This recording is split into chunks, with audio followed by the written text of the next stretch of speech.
गरुड़ पुराण अध्याय 8। पापी आत्माओं का दुखदायी जन्म। भगवान विष्णु बताते हैं किस तरह स्त्री पुरुष के मिलन से मनुष्य का जन्म होता है। पेशाब का 3 दिन के अंदर पाप आत्मा का शरीर बनना शुरू हो जाता है। एक रात में मांस का टुकड़ा, 5 रात में गोल, 10वें दिन वृक्ष के फल जैसा। 1 महीने में सिर, दूसरे महीने में हाथ और दूसरे हिस्से, तीसरे महीने में बाल, नाखून, हड्डी, लिंग, चौथे महीने तल पदार्थ, 5 महीने भूख प्यास, 6 महीने बच्चा दानी के बाएं ओर चला जाता है। जिस्म के बाकी हिस्सों का बनना माता के खान पान पर निर्भर है। अपनी पीठ और शरीर के बीच में सिर दबा होने से यह अपने हाथ पैर हिला नहीं सकता। इस समय अलौकिक शक्ति से पिछले जन्मों में किए हुए कर्म याद आते हैं।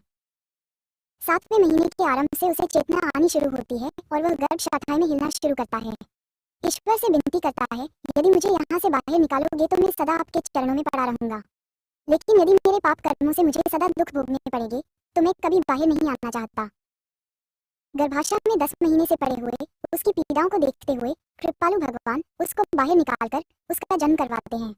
सिर नीचे जबरदस्ती बाहर निकाला हुआ पीड़ा अपनी समस्त यादों को खोकर नए वातावरण को देखकर शिशु के रूप में घबरा कर रोता है। बचपन के दुखों को झेलता हुआ जवानी में अपनी इंद्रियों के वश बुरी आदतों में फंसा दुर्लभता से मिले मनुष्य जीवन को यूं ही बर्बाद करके वृद्ध अवस्था में बीमारियों से घिरा मृत्यु के पश्चात फिर नरक लोक में जाता है। इस तरह बड़े कर्मों के जाल में फंसा मेरी प्रकृति से पापी कभी मुक्त न जोड़।